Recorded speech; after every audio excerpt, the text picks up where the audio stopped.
What are some of your flaws? We need to understand and accept our flaws, as it's very important in the pursuit of personal growth. So why don't we define it? A flaw is commonly known as a characteristic one may see as negative or undesirable.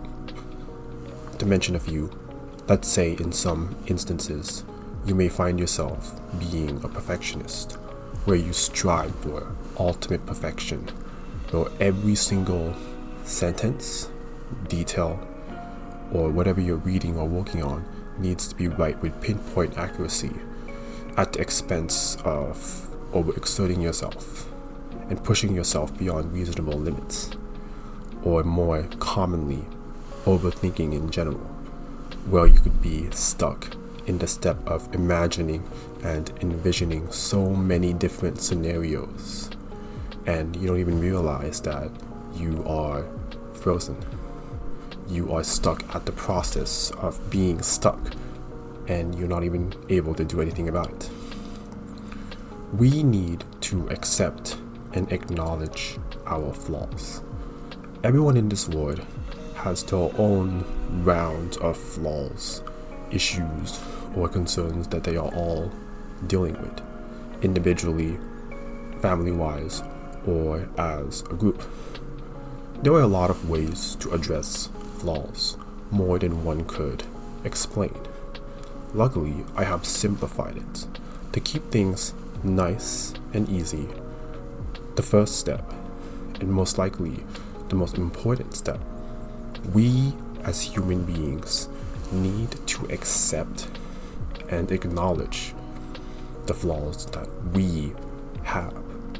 Once we embrace acceptance, self-acceptance, in knowing we have problems, the vision, our vision, becomes much more clear as we can see ourselves in the wide world outside in an open manner, and it allows us to become very aware of what's happening around us on a more sophisticated and deeper level. You would be surprised on how much time people spend overthinking, overcomplicating, or just sitting there wondering, what exactly can I do about my problems, when they don't actually do anything at all. This is the cost of inaction. If you don't do something, when will you do it? If you don't do something, nothing will change. So if you want to do something about your flaws, if you know something needs to change, if things need to be different, you need to accept that you have a flaw, whether it's perfectionism, or eating too much food, or spending a lot of money on shopping. Be aware of it.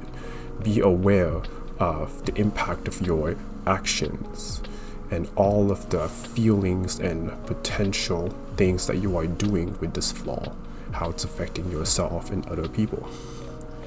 And when you finally embrace the perspective of how the things that you are doing is going out and about, impacting all of these other people or things or objects, then it'll hit you. What part of you would you want to change about yourself? Change, along with self-acceptance, are a pair that go hand in hand.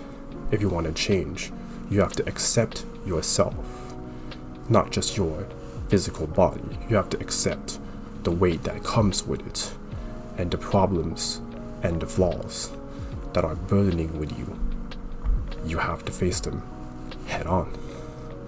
Because addressing your flaws starts with acknowledging it and taking ownership of your own life and responsibilities.